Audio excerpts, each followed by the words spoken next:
I'm Sonia Burke. Hi, I'm Sonia Burke. I'm the Community Outreach Manager for the Department of Permitting Services. And we have 3 representatives today. I'll pass it on to Linda. Hi, good afternoon, everyone. I'm Linda Kabilski, the Division Chief for Land Development here at DPS. George? George Munstead, Division Chief, Residential Construction and Fire Code Compliance. Good afternoon. Bob? Kelly, Residential Plan Review Manager. Great. And I think you guys had some agenda items that you wanted us to go over. We can start with land development and Linda, who had some updates. Hi again. Yeah, a couple of things. One, I'm on a team of folks that we call the core team for e-services, which includes all of our online applications and Project Docs, which is the program we use to review and approve plans. The big news for Project Docs, we are moving to a new version, new workflows, and the land development and something that we refer to as the trade permits. So things like fire permits, electrical, mechanical. We call it actually trades and zoning because there are some zoning applications like fences and signs. All of those types of permits, along with land development type permits, which would be your public right-of-way, sediment control, stormwater, and for the first time ever, all of our well and septic processes have now been put online. You can apply for permits online, and everything I just mentioned will be reviewed electronically via Project Docs. So those types of permits have already entered the new Project Docs 9.2 environment. So the workflows are a little bit different. The user interface is different. We held all kinds of trainings leading up to the launch date for those new 2 new workflows, and we launched, I believe it was on May 17th. And the good news is we have not had a deluge of customers calling or emailing us because they don't know how to use the new environment. I think the training, we gave people enough warning, number one, that it was coming. We offered all kinds of virtual trainings for people leading up to it. And further, a lot of, at least the folks that I deal with in the civil engineering community, a lot of them were already using the new Project Docs with park and planning. So that user interface looks the same. Some of the task names might be a little bit different, but it's got some new and improved features in there. So the next phase of the upgrade of Project Docs will be in Mr. Mustay's world, all the residential permits and all of the commercial building permits. And this is not in stone, but we hope to launch the residential workflow at the end of July, and the commercial building workflows, we're hoping to have that up and running at the end of August. And just like we did with the, excuse me, with the other 2 that have already been upgraded, we will have customer trainings. So look for that on our website when we get closer to the end of July. Actually, even before that, our good friend here, Sonia, she will make sure our website has those training dates posted. And what we have done in the past is we put them in the DPS calendar, but we have the links right there in on our home page. And the day of the training of your choice, you just click on that link. It's a Teams meeting link, and you can join. You don't have to register or anything like that. The other big thing that we did as part of the phase 1 upgrade, we do have some videos, and they're broken out into, there are 5 videos that range anywhere from a minute to, I think the longest one is 5 minutes long.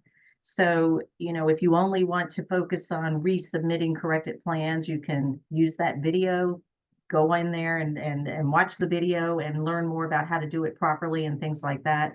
So we've done that. We also updated a PDF document that's sort of like bullet points for this is what you should do as an applicant. As an applicant, this is how you're going to navigate through Project Docs and how you need to name corrected files the same as the original files were named and things like that. So there are resources available to help you and help your customers get through these new processes, and the videos are a really good tool to do that. So, and of course, you can always call us if you still get hung up on something. We're here to help you and even provide dedicated training. So like if this group wanted to have all their members come and get trained on project docs, we can do that too. So any questions about anything I just said? I've got one question. Is it still going to be one sheet at a time? It is still one sheet at a time. Is that something the plan reviewers love as much as we do? So I think the plan reviewers do love it, because if you have, we have some plan sets that have 800 sheets, right? And if I'm only looking for a few sheets that had corrections on them, it's difficult if you have an 800 multi-page PDF to scroll, right? Maybe and find that same sheet with the corrections on it. So it's uploading them as single file PDFs allows us to more efficiently review that file. And frankly, when you have to resubmit, you only resubmit the sheet that had problems on it that needed correcting. Yeah. And it's a visual for us on our end to see, okay, this sheet had, this is a new version of this sheet. These are the ones I need to look at. So yeah, that has not changed. One of the things that I guess I'm going to say collective, we as a department decided on, especially in the commercial building world, I actually thought this would be a good thing to do. In commercial, you have so many disciplines that look at a plan set. So you might have the structural folks, architectural, life safety, you've got mechanical, electrical. Project Docs does allow you to create folders. So all the structural drawings, for example, could be in a structural folder. So if I'm a reviewer or that design professional that's only providing structural drawings, you would only need to look in that one folder. But a business decision was made to leave that even like it is today. So it's my understanding you'll still be uploading single file PDFs. And when you get ready to download your files, they will also be single file. But you can select multiple files, download, and they'll plop them into a zip file and things like that, but you still have to print them separately. So I know that's annoying, especially if you have large sets. Yeah, I think that's the main objection that we have, is the time it takes to print individual sheets. But I understand what you're saying, and that makes a lot of sense. I wasn't aware that you could create folders, and I don't know if that makes sense when we've got a plan set that only has 8 or 10 sheets in it. No, and when I say make folders, that would be at our level. DPS would make that decision, not the customer. It's DPS would make a business decision to say, hey, put all your site plan sheets in the site plan folder, put your electrical drawings in this folder. And I'm just giving you my own personal opinion. I think that would be a really better way to review plans if I'm an electrical reviewer and I've got to go look for a file name that starts with ELEC for the electrical drawings, right? I would rather do it that way. But having said that, even if you are just, for example, a mechanical plans reviewer, you probably from time to time need to look at the architectural drawings too. So that doesn't mean you would never go into those other folders. Right. But And you can ignore that. I'm sorry, go ahead, George. Yeah, I just like to add that for residential building permit workflow, we don't have that many folders. This is for commercial applications where you have these special disciplines and they are reviewed by different people, different specialties to help with the processing, we believe. It's not going to be applicable to residential world. And regarding the uploading and downloading, I think that this vendor, if I remember correctly, was promising for a while that they would do what you just suggested, upload a packet of plans, PDF document, and then the software would be able to open them up individually and present them to us like that, but I'm not sure where they are with that one. But they were looking at that feature. Maybe in the new version, which is coming, I understand from Linda. Actually, George, you can put your files in a zip file and upload it as a zip file, and the system will automatically separate those files into individual PDFs. Okay. That can happen right now. That's when you're uploading, but Yeah. printing, You can downloading, also grab all the files at one time and drag them Yeah. into the upload window. you So can. really is not the problem. The only objection is printing each one sheet correct. individually. And That's correct. you know, it's Time consuming. yeah, it makes sense when you explain it, and thank you for taking the time to do that. I'll feel better as I'm sitting there printing PDF files. Any other questions about project docs? I have a land development question and application. When we're filling out the permit application under construction details, it asks for disturbed area and square feet of work area. And you cannot enter 0. Disturbed area means land, right? It does, but you're talking about on your building permits. On the building permit application, it asks for a disturbed area, and I guess that triggers land development review. We cannot enter a 0 in there, so for a bathroom renovation, I have to put a 1 in. Correct. And I'm going to defer a little bit to George here because oftentimes, forget about the fact that you were altering a bathroom. Let's say this was an addition.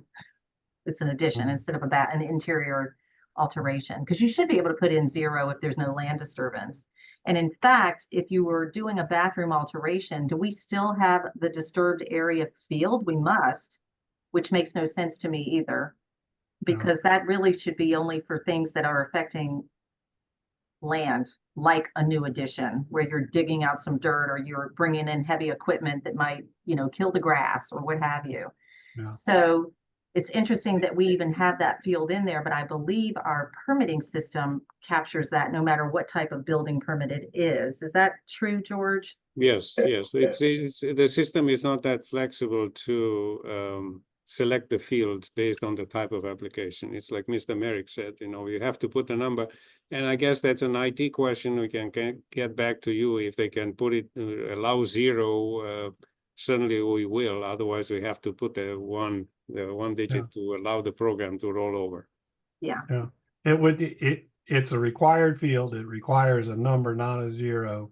Yeah. And it would seem to me that if it was allowed to enter a 0, that could trigger a workflow for you that said land development is not needed for review. Skip the step.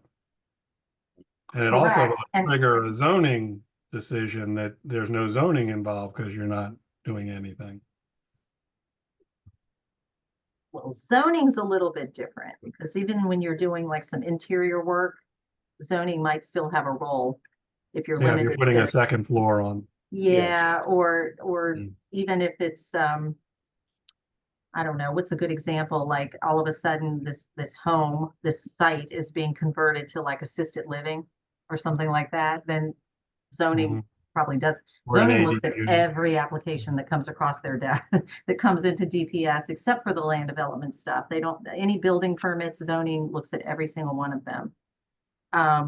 But if you are online applying for an alteration permit and it's interior alteration, that disturbed area or the land development stuff shouldn't even come into play at all.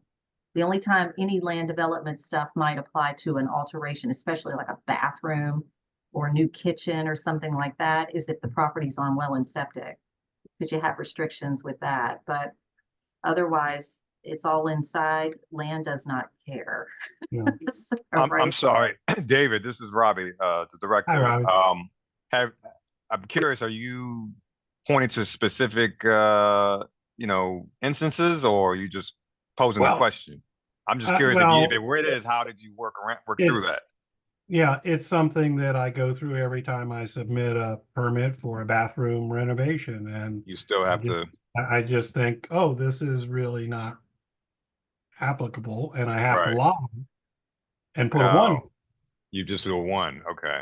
Yeah. Well, that's definitely something that we need to rectify, going into this new permit system, whichever is chosen. Yeah. And if you're going to do any change to it, if you could add the word land in there, disturbed land area. Right. When I was much younger and started out in this, I remember putting in there, 1,500 square feet because that's the area that I was disturbing in the house. And, Oh, the sediment control people came after me right, right. but I learned that lesson. Okay. Well, it's good to know. We've got to make that correction. Yeah. One other couple of things, land development I wanted to mention in case you haven't seen it yet. The roadside tree fee. So if you're putting in a new driveway or large addition and you have a impact to a roadside tree, the roadside tree plus the tree canopy fees were increased effective April 30th. So if you've ever had to pay into those funds, these are called fee in lieu of planting trees. So for example, if you have to cut down a roadside tree and there's no room to replace it, or maybe if you cut down one tree and completely kill it, you have to either plant or pay for 3. Because the idea, I believe, is that usually when you plant 3 trees like that, 1 survives, a couple of them die. So that tree fee has been around for a long time. So has the tree canopy fee. I think they were both adopted in 2014, something like that. The roadside tree fee went from $250 per tree to $450 per tree. And it will be assessed based on application date. So if your building application came in after April 30th or beyond, you're going to be paying the new fee. Same thing with the tree canopy fee. That's tree canopy fee is usually it's assessed on sediment control permits. I don't know if any of you ever have to get the big engineered plans that for your building projects, but the tree canopy is based totally on disturbance, the disturbance that you're talking about. So where we normally see those fees assessed, or when someone is tearing down a house and building a new house, generally the entire lot is considered disturbed. And those fees went from $250 per tree required to $470.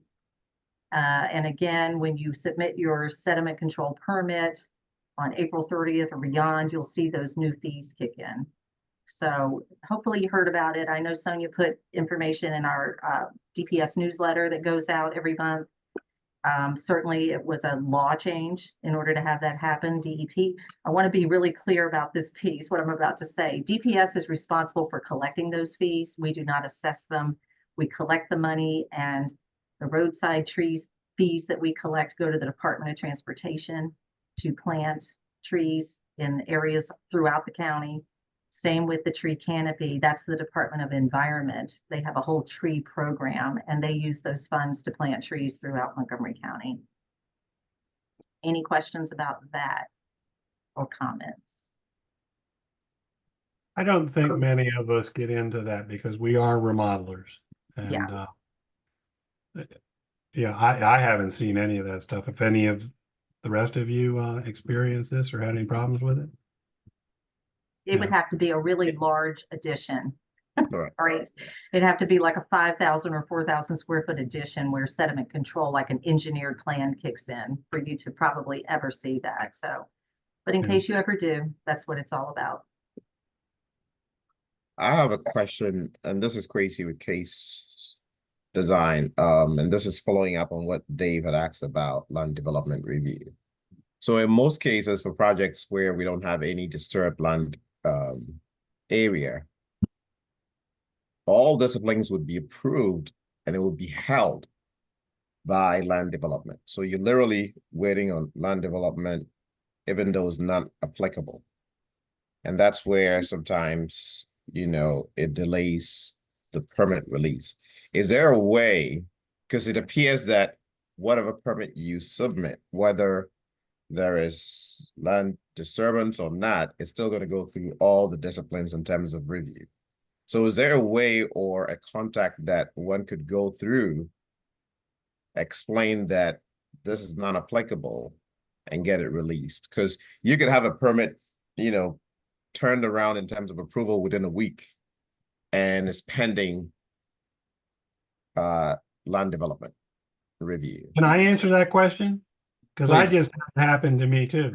And I sent an email to somebody named Linda, and she took care of it. I've Right done away. the same, but I feel bad doing that. And I've done not Yeah. one, she will confess, I've done a couple, you know. And sometimes it's just the confusion of writing that, you know, the area of construction is, let's say, 1,000 square feet, right? And specifically on the cover sheet, say no disturbed land Right. area. And you have a reviewer stuck with construction area while you said, I'm not digging or changing Right. grade in any way. This is solely a new space. So I have a permit that's, you know, for all intents and purposes, if there's no structural, I checked, you know, the fast track and it's approved, but hung on till I send an email to Linda, which I feel, again, bugging her for something she doesn't need help with, but Yeah, So, no, so I Crazy, mean, let me answer this. Let me first clarify a little bit. The permit technicians at DPS are responsible for those land development sign-offs.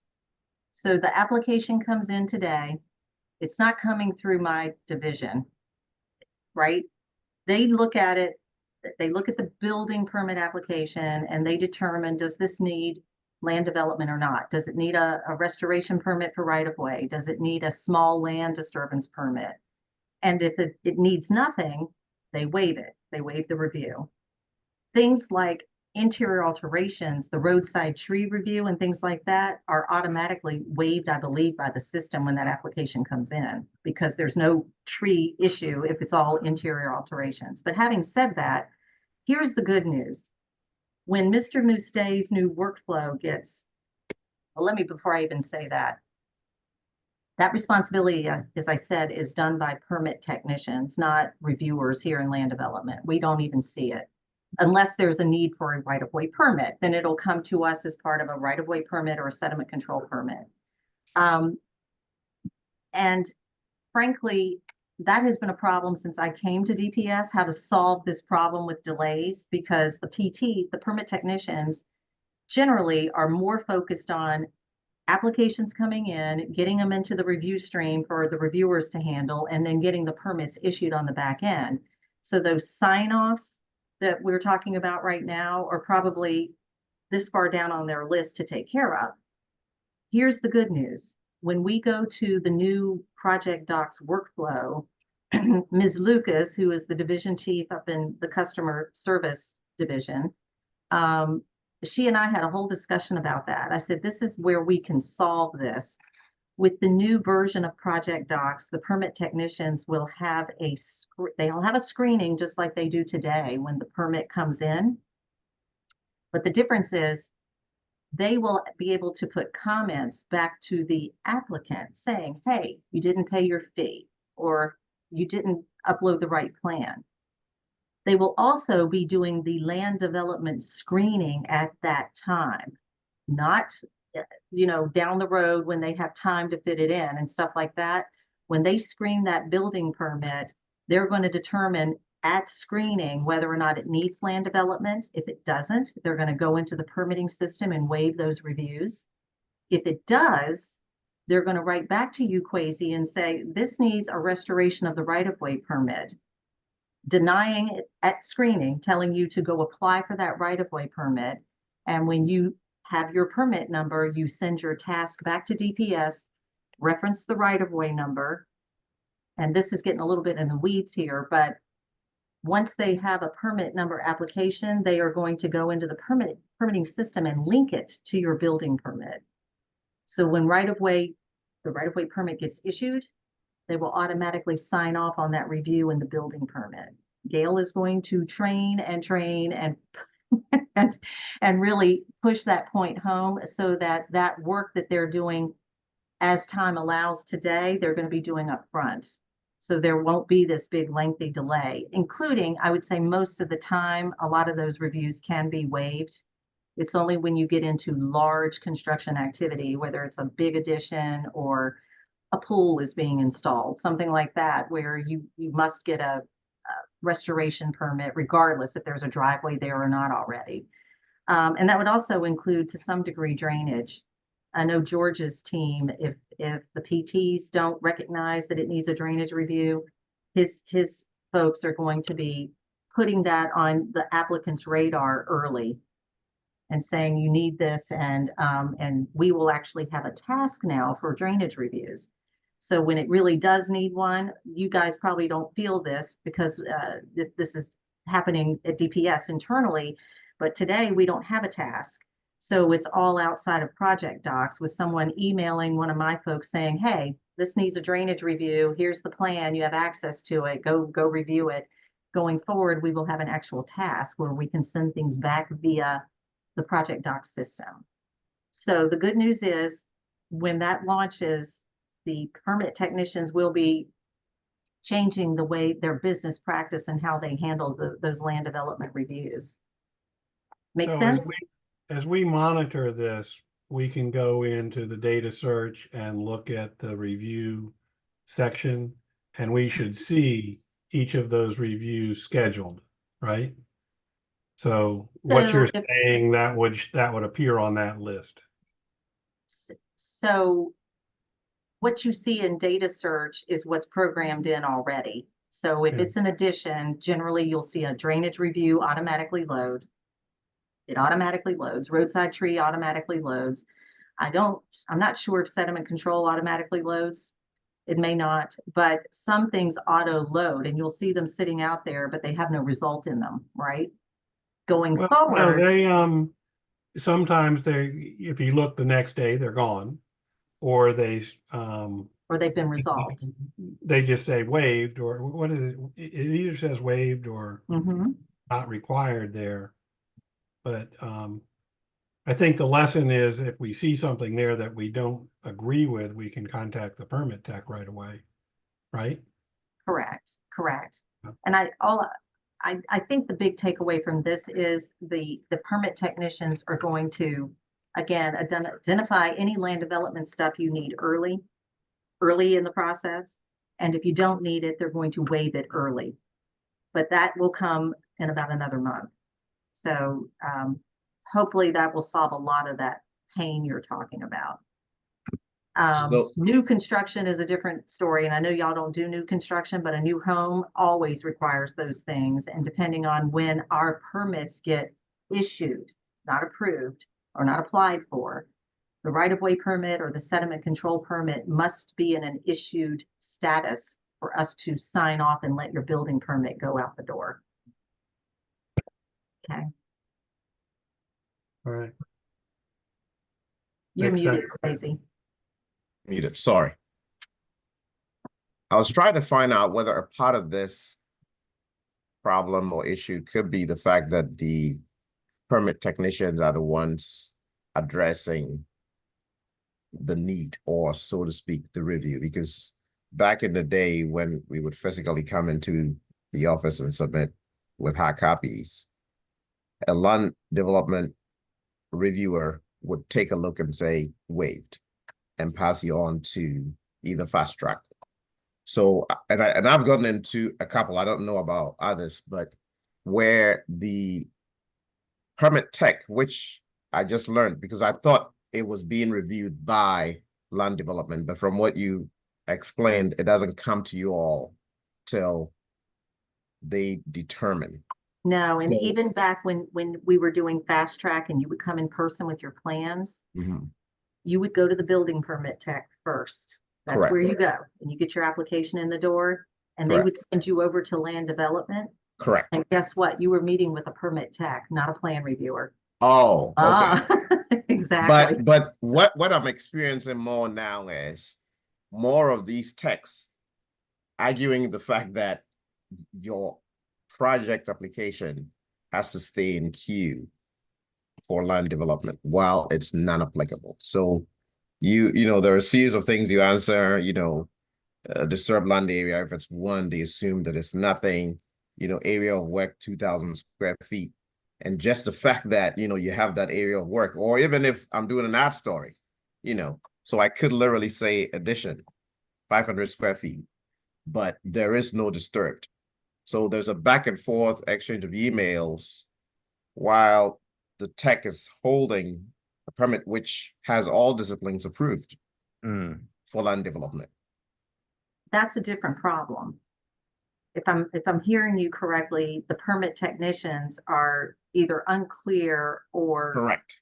disputing the fact that you're not really disturbing that much and they just keep. You need to let somebody know, whether that's me, Crystal Roberts generally is her team, and the kind of work you guys do, the building permit techs and the land development permit techs work for her. You can always reach out to her. You know, you can reach out to me. Lots of people do. It's not a bother. But certainly if there is some confusion or the permit technician needs clarity about how much disturbance there really is, they need to seek help internally from plan reviewers and our subject matter experts inside. And I'll have a chat with Crystal and just let her know, to let them know not to just let it sit or send email or whatever they're doing. Pick up the phone and call me, call one of the plan reviewers or one of the managers for the plan reviewers, and we can help resolve that. Because that's not acceptable if anybody has to wait because a permit technician is unclear or Correct. just simply don't understand. I've seen that happen with a 2-story addition, and it might be a 1,200 square foot but 2-story addition, and there's very little land disturbance, right? Or when you're talking about drainage, there's no increase in roof area because it's plopping right on top of the first floor area, right? And people can get very confused by that, especially when they're looking at construction plans, and they need to, again, go to the experts in George's crew to say, how much additional square footage do you think is here for this roof? Things like that. And they do, I think they do. I know when I was in charge of those permit technicians, we certainly did. I did all the time. It's like, please just confirm for me that this doesn't exceed 400 square feet. And they, we work together as a team all the time in here. So I'll pass that on to Ms. Roberts and Gail and let them know. Yeah, we see quite a bit of that as well, where we have different, alterations, and we try to put all this on the cover sheet, altering that, we adding 500 square feet, whatever. And that can be confusing looking at all of that, Mhm. but that would help. Okay. That was it for me. Sonia, was it codes they also wanted to talk about? George or Robbie, I don't know if. Yes, since we started, I know Robbie introduced himself, but our director has joined us, so I just want to make sure everyone knew that. And the codes was the other item on the agenda. Okay. The staff drafted the executive regulations adopting the 2021 ICC codes, NFPA 1 and 101. And we have them under review now by the legal minds here, the legal experts, and the expectation is that in early September, we will have them out for public comment. As we said at the last meeting, the drafts, we shared the drafts with whoever was interested, and we provided those copies. I guess following that meeting, I sent a few emails with that information, but that's where we are right now. And another effort has started to adopt the 2023, I guess, NEC code. So that's another code revision which we are undertaking, which is important because there are important changes in the electrical code. So that's the status of the code adoption. IRC, IBC, you mostly work with IRC, IECC, mechanical code, IFGC, so on. Any questions? Would anybody like to get a copy of the draft? We have the final draft. Okay. Yeah, can you put me on the list? Yeah, I'll send it to you. Okay. In terms of the IRC, are you planning any major modifications or anything significant? I don't think so. The major changes in the residential world would happen because of the changes associated with the Energy Conservation Code and the changes imposed on us by the County Climate Action Plan and the future bill that wants buildings to become more reliant on electrical power in 2027, I guess, or 30, so in the future. So that's where the major changes will occur, not in the architectural and structural aspects and so on. There are some, but not that. But this is the energy conservation requirements are a major change, which require digesting. And we had the open houses in January. We did some presentations there, and obviously we will be doing open houses and do as many outreach efforts as we possibly can to help people understand what the changes mean and how we would enforce it.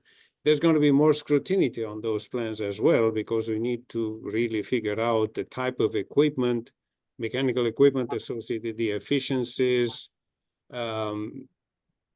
At this point in time, I think it's mostly for new home construction, but not a definite decision has been made there. So it could be conceivable that this would apply also to additions.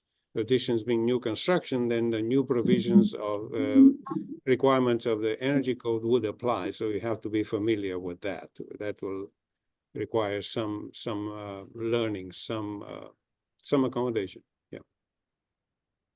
If I may add, you know, to what George has stated, you know, this cycle, yes, and we apologize for being somewhat behind in terms of, you know, the overall adoption. As you know, there's a lot involved with the code development process, and we want to make sure we get it right.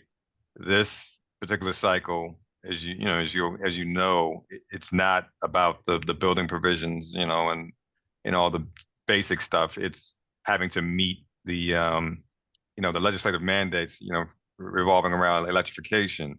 And so we're trying to do our part to make sure that we get things ready. I mean, it's not going to necessarily reflect in this cycle, but you know, the next cycle is where you really see the difference, but we can't throw it all at one time. So we just kind of ease into it.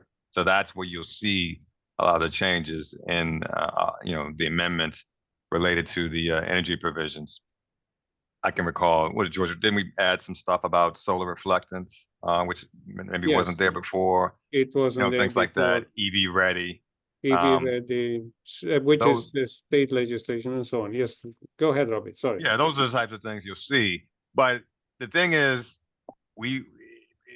it behooves you. I mean, we want you to take a look at it. We don't want you all showing up, you know, at the latter stage for public hearing. You know, not to say you can't show up, but in theory, we want you to look at it and weigh in and let us work out any issues that we may have, you know, not, you know, seen or foreseen. And, you know, ideally, we'd like to do it that way. You know, I've been in situations, I've stated before, in the district and in Rockville. And because of the heavy outreach, we were able to really eliminate any public testimony, you know, once it was introduced. Not to say that, you know, that's going to happen, but, you know, that's ideal. And if you were very collaborative throughout the process and allowing folks to weigh in and provide their feedback. You know, that to me, that's a beautiful sight to see nobody, you know, having any public comments, because that means you were collaborative and you allowed them to at least see and, you know, possibly, weigh in if there were any conflicts picked up, and we made the corrections. I don't think I we guess. opposing anything. We want to figure out how to comply with it so that when we get there, Absolutely. we know what I think to do. that's really smart. I'm curious do you have any formal plans for soliciting comments? I've checked the website in the last month and it says there's no plans to adopt the new code on the code provision page.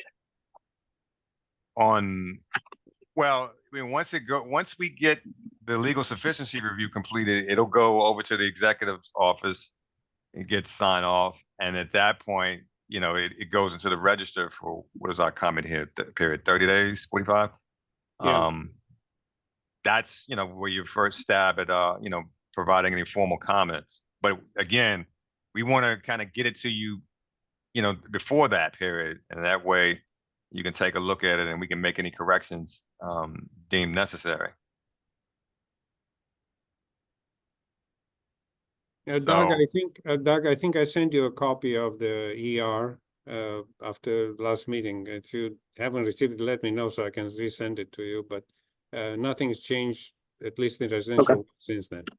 but I I'm mean, just to go used back to to, Dave's questions, we in the don't, I district mean, process, they have multiple formal comments, you know, periods and on the website and all that stuff. So it sounds like we're not doing that this time, which is fine. I just, that was my question was, is there something like that?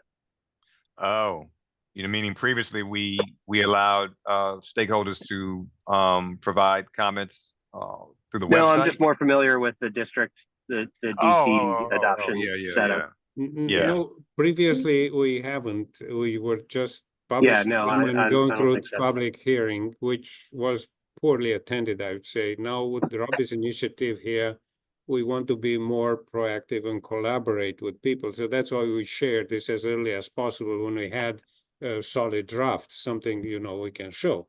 So that's what we did after our meeting in March. But if you have comments regarding that, you can send it to us. We can have a look at them and see what we can change if we made major mistakes and all that. As Robbie said, we have to have a look at it and to avoid surprises later on. Our interest is for also help people in complying with this. It's absurd to come up with some abstract requirements which nobody can comply with, really.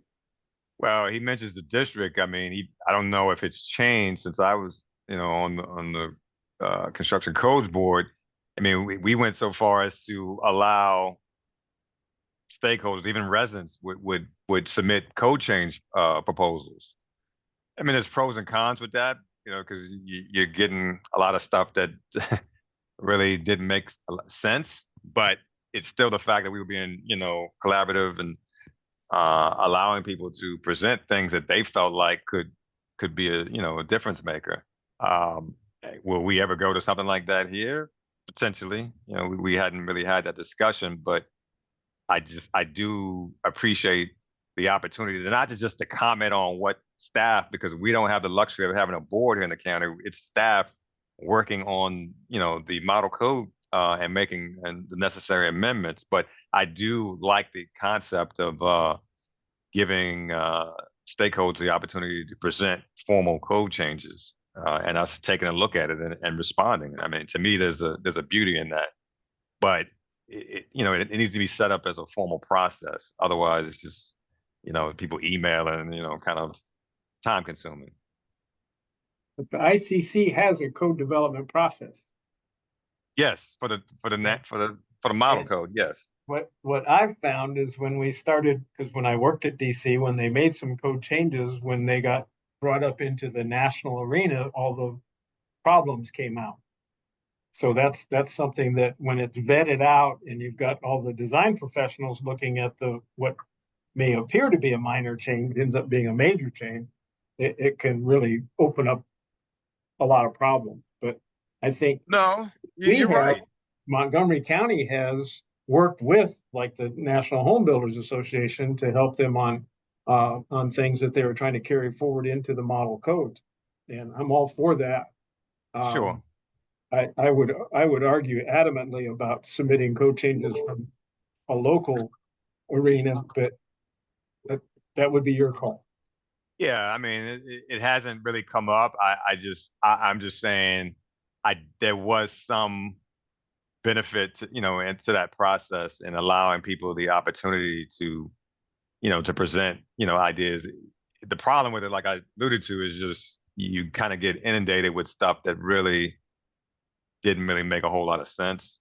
But it was the fact that we were at least, you know, taking a look at what they felt was, you know, in their eyes were necessary. The thing is, you know, my theory is always you have a nationally vetted code. What you really shouldn't be tinkering with it unless there's something at the local level, politically, environmentally. That's always been my philosophy. There's no need to really make up a whole lot of local amendments. But Climatic and sometimes, geographic, I agree. yeah, but sometimes it warrants, to make those local changes. But they should be few. So we're really not going to have a whole lot of changes. And if you do, I would question if you see a county or municipality coming up with a slew of local amendments. It really messes us up, because we've got the book sitting on Yeah, our yeah, shelf, yeah. keeping track Right. of all the local modifications. I don't know how many times I get hung up on that in Not unless DC. they're going to spend the money to kind of publish it all together under the IC, and people are usually at the local level aren't willing to spend that kind of money to pay ICC $200,000 to do all of that. Yeah. So to make it easier for you all to follow, what's been changed, because I get it. That's very confusing if you're setting out to do a remodel and you're just assuming all the you're following the model code, only to find out, oh wow, that was a local change and I didn't plan for that, and it has impact from a budgetary standpoint, a schedule. So we want to minimize the local changes, and that's what we're doing. But we want to give you the opportunity to kind of weigh in, and hopefully you'll take advantage of that.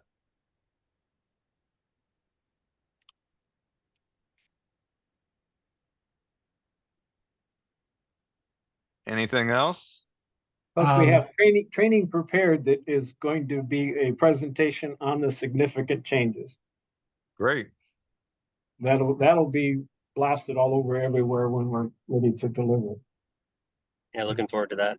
Yeah, I do. I have one comment, which is something that a couple of like passive house builders and I have been talking about, which is the wall, the way the prescriptive wall insulation 2021 codes are they're okay, especially because obviously they always include the U value number, and you can theoretically have any wall that meets that U value get permitted. One thing that has been tossed around among us is that a lot of us don't think foam exterior insulation is great for reason A, B, or C. Which doesn't matter that much. But there are other ways. It would be really, really cool if the county had a guidance document that included other methods that the county had vetted and meet U.049 or whatever the number is going to be this cycle if we're changing it. That could just make life a lot easier for a lot of people who are kind of freaked out about what is written in the prescriptive code, which is a few options but limited. well, you've got options, but you also can do a performance measure, so that would allow you to do a U overall for that wall assembly. Correct.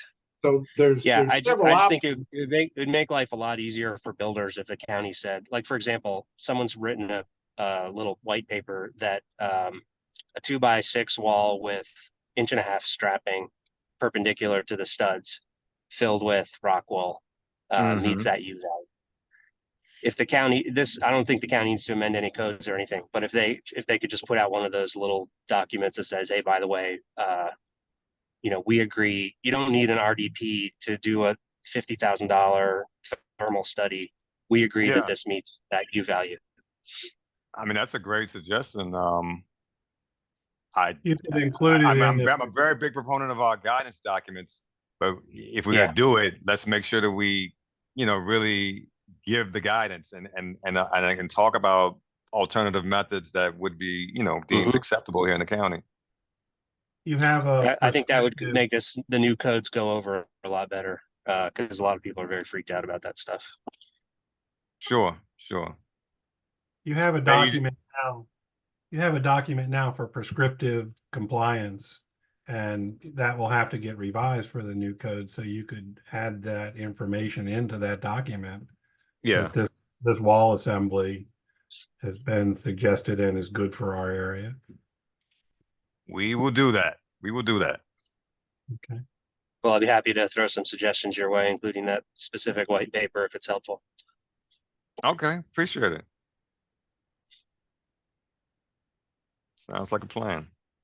Since we're talking about codes and how they get modified locally, my staff has asked me to get a clarification on smoke detectors and hardwired requirements versus 10-year batteries. And it seems like different field inspectors will allow one thing versus another one. And it's kind of a hit or miss operation. Before they came out with the 10-year batteries, it was very clear. You just hardwire all the smoke detectors. But is there guidance on when I'm meeting with a customer for the first time and explaining the smoke detectors, what should my spiel be about using 10 years instead of hardwiring something? I was going to put that to Bob or George. Yeah, I thought there was some guidance that even came from the state fire marshal's office offering up. But go ahead, George or Yes, I Bob. mean, yes, we do have the guidance. I'm not sure why the inspectors are not enforcing it consistently. But maybe we should, do you have a specific scenario or a specific case so we can get to it, or you just want me to send you the policy we have? I'm typing it into your search bar now. Okay.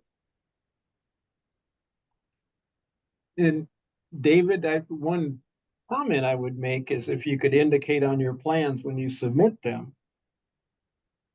What we've got. what you're gonna have, because my understanding, our policy has been if you pull the drywall off, you hardwire. If you don't pull any drywall off in the area impacted, that we've been accepting the 10-year battery. Okay, that's basically what I understand it to be right now. Or if you have an open attic that you can get to. Yeah, I mean, if it's Yeah. doable, we want it hardwired, but there's always the case where, you can't do this without that, Yeah. When Now, it comes to we do plan have- review, you don't do an electrical review. So who would be looking at that? We don't. What I would do is indicate it on your floor plan. A note on the floor plan, that way when the inspector sees it out in the field, that it will give them a comfort level. We have several new inspectors, and you know as well as I do that if they're brand new at it, they're going to try and stay close to the code as they can. Yeah. So that would just help everybody. It's not required, but I would recommend it. But if there is some inconsistencies there that needs to be addressed, and I know it can, get a little gray with the interpretation, where you're making alterations, and then the exceptions allowable on that. But for the most part, we should be pretty, applying this pretty consistently. Agreed. And, And I think we can bring it up with Jim and his staff, and because they have regular team meetings to go over Yeah. things. And yeah. yeah, and yes, the wireless, the interconnection hardwire is probably much more relaxed nowadays because you have the wireless interconnection. So, is as Bob said, but I think it's important to know in each case, when you have a concern, to let us know so we can reiterate the policy to our inspectors and send to you any updates we have, if we have any. Yeah. I think the concern comes from, being there in an inspection and going over this with the inspector, and they're hemming and hawing about their decision. It's not Okay. like they know what they want to do. And, they're evaluating the situation. So that Okay. leaves questions to us. Do they really know what they're requiring? Mm. All right. But I don't know, have you found anything on the website on your search? It didn't come up real. Okay, Sure. this commercial has one, dated, on March, 2024. I need to dig in and find out where is ours. And I'm gonna send you that information. And as Bob said, we will talk to the inspectors, and make sure that, we'll be more consistent and uniform in the way we do it. Well, I think Bob's suggestion to make sure you put it on the plan correctly. I mean, that's why you require us to draw a whole floor now, so Yeah. that you can really look at this. So if we know we want to do a 10-year battery, we ought to mark it 10-year battery.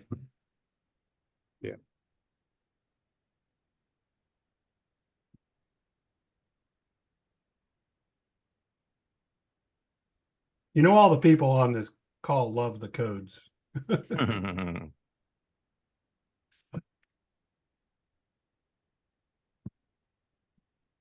We could talk about it for days. Yeah. And I have. And you have. Well, I spent 2.5 years transposing the CABO 1 and 2 code into the IRC. Oh, There was 6 So- of us locked in a room every 2 weeks.